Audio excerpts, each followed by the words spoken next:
A single statement from a New York City mayor just exposed a massive global fracture spanning from Times Square all the way to Tehran. It's honestly staggering how fast it happened. Right. So we are jumping right into the timeline today because U.S. and Israeli military forces recently launched major strikes on Iran. Yeah, and these are unprecedented strikes. Exactly. They resulted in the death of Iranian Supreme Leader Ayatollah Ali Khamenei, and the strikes killed thousands of people. Tragically, that casualty list included 150 children at a girls' school. Which is just, absolutely devastating. It really is. And in the immediate aftermath of this, Zohran Mamdani, who's the Democratic Socialist mayor of New York City, he fiercely condemned the attacks. He actually called them a catastrophic escalation in an illegal war of aggression. And I mean, on the surface, that sounds like a fairly standard anti-war statement from an American progressive. But the reaction was anything but standard. Instantly, this local statement ignited a total global firestorm. Iranian dissidents and the diaspora in New York completely blasted the mayor. Yeah, they were calling him human garbage, which is just intense. Because they felt he ignored the Iranian regime's history of slaughtering its own citizens. But meanwhile, inside Iran, state-run media was literally celebrating his words. That's a massive contradiction. Totally. So our mission in today's Deep Dives is to untangle this entire mess. We're going to break down how this one local political moment cracked open a huge ideological rift among Iranians, the global diaspora, and the American political left. And just a quick reminder for you listening before we dive in, we are pulling from a really diverse stack of sources today. We've got activist essays, international news reports, state media, a lot of highly charged political viewpoints. Right, very charged. Yeah, but our job here is not to take a side. We are just here to impartially report the facts and the arguments presented in your sources. We want to help you understand the complex ideas at play, but we aren't endorsing any of them. Absolutely. So let's start at ground zero, which is New York City. We need to understand exactly why a mayor's statement sparked such visceral anger before we look at how it rippled overseas. So looking at Mamdani's initial statement, he focused heavily on Americans wanting peace, right? He talked about the affordability crisis. Yeah, local stuff. Exactly. And then he addressed Iranian New Yorkers specifically to assure them that, quote, you will be safe here. And that line, that's what really set people off. Members of the Iranian diaspora, like the filmmaker Nim Shapira and former deputy mayor Fabian Levy, they expressed sheer outrage. Because they accused Mamdani of essentially staying silent when the Islamic Republic was killing its own people, But then he only speaks up to defend the regime when it faces military attacks from the outside. Right. It sounds like someone complaining about a broken window while the entire house is burning down. They felt he completely missed the bigger tragedy. That's a really good way to put it. You have to look at the psychological and historical context here. The diaspora carries deep, deep trauma from Iran's theocracy. I can only imagine. Yeah, so to them, the U.S. strikes, as awful as the civilian casualties are, they represent a necessary step to toppling an oppressive regime. Oh, wow. So condemning the strikes feels like protecting their abusers. Exactly. That's why the anger was so white-hot. It was so intense that Mamdani eventually had to back down under the pressure. He did. He actually held a press conference later to acknowledge Iran's brutal government and its systematic repression. Which is quite a pivot from the initial statement. Right. So we see the anger in America, but let's shift to the mirror in Tehran. Because the reaction inside Iran is honestly the most ironic part of this whole thing. It really is.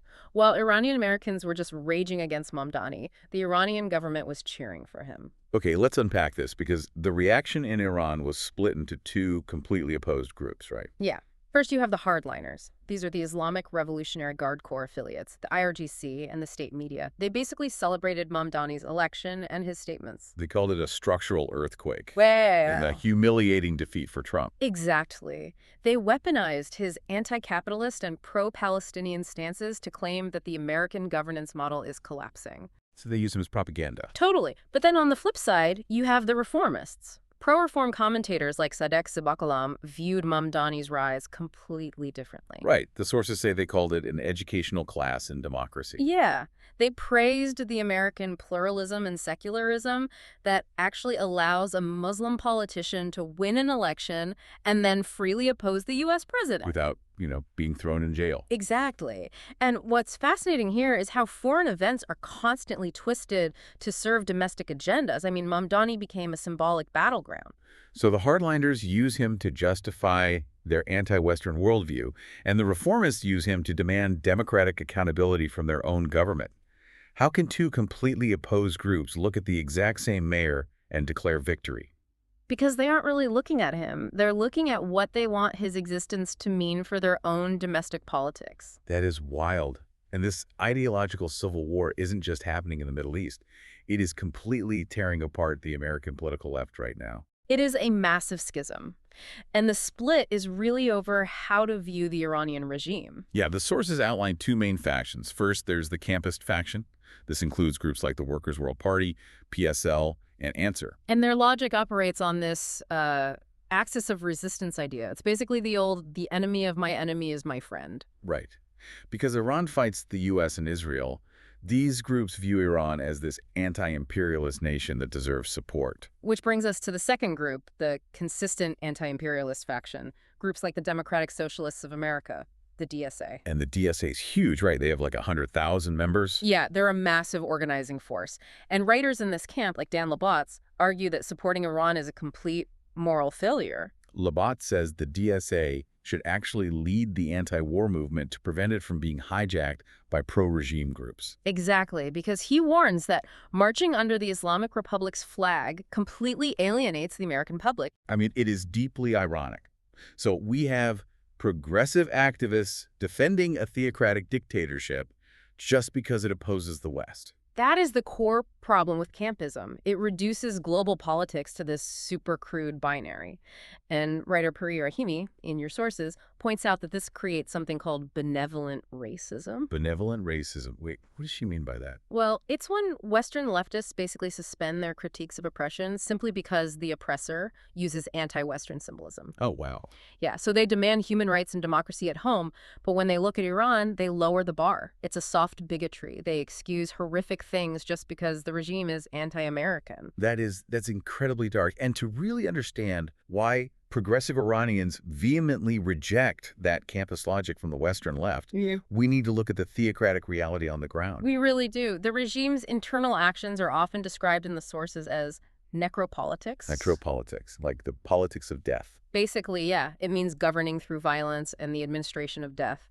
The statistics are just brutal. Yeah, the numbers in the deep dive sources are shocking. In 2025 alone, the regime executed at least 1,922 people. And if you look back at the 2019 protests, security forces killed roughly 1,500 protesters in just 3 days. 3 days.